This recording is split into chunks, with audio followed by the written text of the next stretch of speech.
pessoal.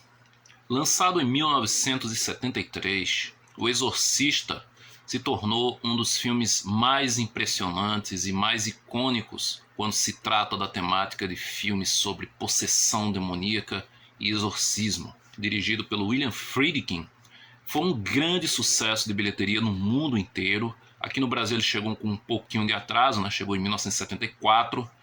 Mas é um filme que até hoje é muito lembrado, muito referenciado, como sendo o principal expoente nesse subgênero. Com um grande sucesso, é óbvio que no mundo inteiro surgiram inúmeras cópias de O Exorcista. Todo o país, da Turquia até o Brasil, queria ter um exorcista para chamar de seu.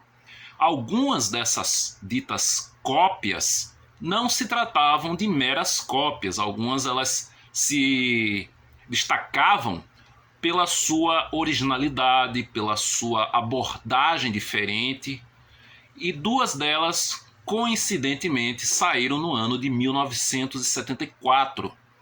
Exorcismo Negro, dirigido pelo mestre José Mojica Marins, que é um filme que eu irei falar breve, quem sabe, e o filme de hoje, que é O Anticristo, filme do Alberto Di Martino, lançado, como eu falei, em 1974. Inclusive foi uma produção feita às pressas, justamente para aproveitar aquele grande sucesso, o grande burburinho que foi O Exorcista, né?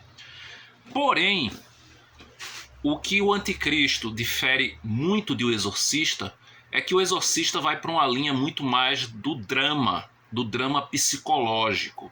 O Anticristo ele mergulha mais a fundo na questão do terror em si, na questão do gráfico. O Exorcista ele é muito mais sugestivo em sua grande parte, enquanto que o Anticristo ele vai fundo nesse quesito. E ele tem um grande diferencial para mim, que é a trama central. Porque se no Exorcista nós tínhamos a história da Regan, que era a jovem que brincava com a tábua Ouija, que acabava sendo possuída pelo demônio, né, pelo Pazuzu, aqui em O Anticristo nós temos a Hipólita, que é vivida pela Carla Gravina. E ela é uma jovem paralítica que busca uma forma de voltar a andar. Logo no início nós temos uma sequência mostrando uma multidão de pessoas em frente a uma imagem de uma santa buscando milagres. Entre elas está lá a Hipólita, acompanhada de seu pai, vivido pelo Mel Ferrer, que ambos estão na esperança de que a fé irá fazê-la voltar a andar. Coisa que vemos logo imediatamente que não acontece. Só que a Hipólita, ela além de ter esse problema, né, além de ela ser paralítica, ela também tem certos problemas psicológicos. Ela tem um trauma muito pesado referente a um acidente no qual a mãe dela perdeu a vida. E a gente vê essa sequência de abertura logo em seguida, que tem essa tentativa dela voltar a andar por um milagre dessa imagem, dessa santa que tem lá toda uma multidão pedindo orações e tocando na imagem e tudo mais. A gente vê uma pessoa muito estranha que é levada a contragosto, que aparentemente ela está com algum problema mental, ela está com alguma coisa, e mais para frente nós percebemos que não era bem isso, né? Nós percebemos que essa pessoa ela estava possuída por um demônio. E aí a gente vê lá o cara correr depois de cuspir na imagem da santa, ele vai para uma altura... Não é spoiler, porque são logo os primeiros minutos do filme. Então, depois de tudo isso que acontece, a Hipólita, ela volta para casa meio decepcionada, ela tá com a fé dela abalada, porque ela é de uma família de pessoas que têm ligações diretamente com a igreja, né? Inclusive tem um tio que ele é padre. O tio é vivido pelo Arthur Kennedy. Só que À medida em que vai avançando, a Hipólita ela vai tendo alucinações, ela vai tendo devaneios, vai tendo uns sonhos muito estranhos, muito reais, que desencadeiam em uma espécie de possessão. Só que a possessão aqui, a forma que ela é realizada, ela é muito, mas muito diferente do que vemos em O Exorcista. E esse é um dos pontos principais do quanto esse filme se difere do filme do Friedkin. Muita gente pode olhar para a capa, né, e dizer, isso aqui é uma cópia descarada do Exorcista e tal, mas não é. Não se enganem. Não se enganem. Ele é um filme que ele tem sim a sua identidade própria e faz isso de uma maneira muito bem feita. Vamos lá. Eu não vou dar spoilers aqui, mas eu vou ter que falar um pouco a respeito dessa questão da possessão. A Hipólita, ela passa por um processo de hipnose, ela faz uma regressão. E nessa regressão, ela descobre que ela é a reencarnação de uma mulher que foi condenada a ser queimada na fogueira. E é isso que eu posso falar. Mas o destino da Hipólita daqui para frente tem muito a ver com a sua vida passada, tem muito a ver com esse trauma presente e esse trauma do passado, da sua outra vida. E o filme ele vai mostrando tudo isso de uma forma muito bem organizada. Ele é um filme relativamente curto, ele não chega a 2 horas de duração, mas ele não tem pressa nenhuma em avançar a história. Ele vai nos apresentando tudo de uma forma muito cadenciada às vezes. Então não é um ritmo lento não. Não é um ritmo lento não. Inclusive ele é um filme, como eu falei, ele é muito mais focado no terror em si, no terror gráfico. Aqui a gente tem algumas cenas mais impactantes, tem a interpretação da Carla Gravina também, ela se entrega muito corporalmente, ela é uma interpretação intensa, uma interpretação impactante, porém, para quem não é muito acostumado com produções de baixo orçamento, principalmente da década de 70, talvez alguns efeitos aqui, alguns efeitos práticos, possam ser risíveis aos seus olhos. Então, assista ao filme tendo em mente que é uma produção de baixo orçamento produzida nos anos 70.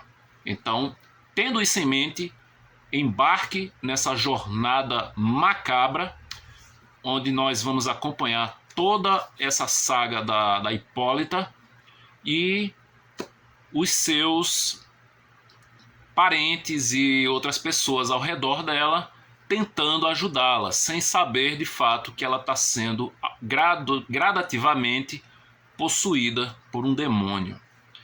E aí, meus amigos, é que vem a parte mais interessante ainda, porque essa possessão ela acontece de uma maneira, como eu disse antes, ela acontece de uma maneira completamente diferente da que acontece com a Regan. É uma possessão muito mais literalmente carnal.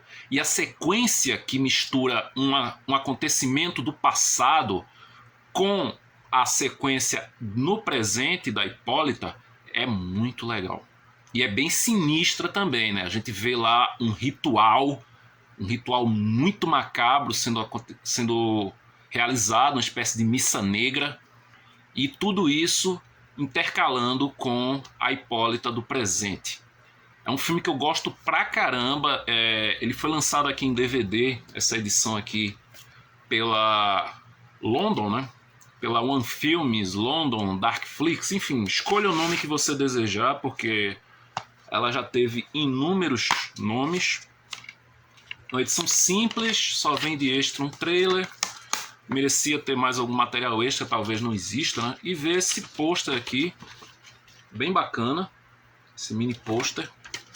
Mas é um filme que eu recomendo muito para quem é interessado por essa temática.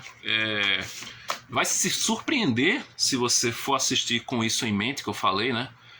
Não espere grandes efeitos, alguns são assim bem precários, mas funcionam na maior parte do tempo. O trabalho de maquiagem também, ele não é exagerado, até porque a Carla Gravina, ela tem muitas expressões, igual o que quase parecido o que a Lily Rose Depp fez em Nosferatu recentemente.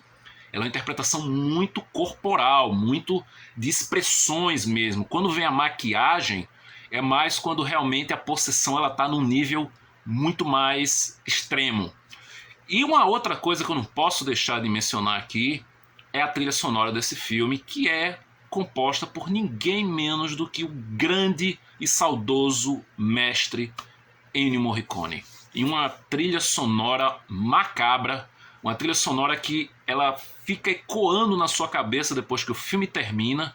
E eu achei engraçado, revendo esse filme recentemente, que eu não lembrava que ele meio que reaproveitou partes dessa trilha de O Anticristo na trilha do filme Lobo, de 1994, aquele filme com o Jack Nicholson, a Michelle Pfeiffer e o James Spader.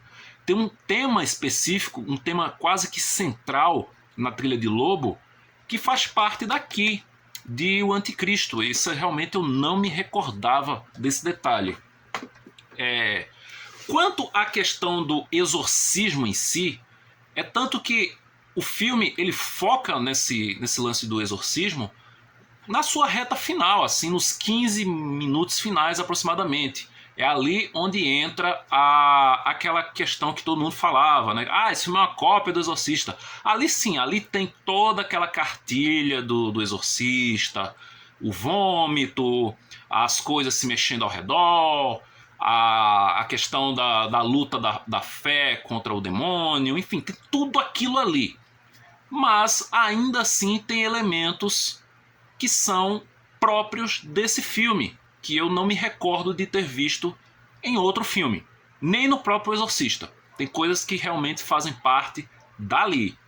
E o Anticristo é um filmaço, eu acho que ele envelheceu, né? Envelheceu, obviamente, ele ficou datado em vários dos efeitos práticos que são realizados aqui, mas ainda assim ele segura muito bem o suspense, a tensão e o terror, que é onde ele mais acerta e onde eu acho ele superior nesse quesito ao Exorcista do William Friedkin. Não me entendam mal, o Exorcista do William Friedkin ainda é uma grande obra-prima e sim, cinematograficamente falando, no geral, o Exorcista é superior ao Anticristo. Agora, no quesito de terror, eu acho que esse filme aqui funciona melhor. No terror gráfico, ele funciona melhor. Então é isso. Esses foram os meus comentários a respeito de O Anticristo, filme de 1974, dirigido pelo Alberto Di Martino. Se você já assistiu O Anticristo, deixa aí nos comentários a tua opinião a respeito. Qual é o teu filme favorito com essa temática de exorcismo, sem ser o Exorcista? Qual é o teu filme favorito sem ser o Exorcista? E é isso. Até o próximo vídeo. E até mais. Anticristo. Impressionante.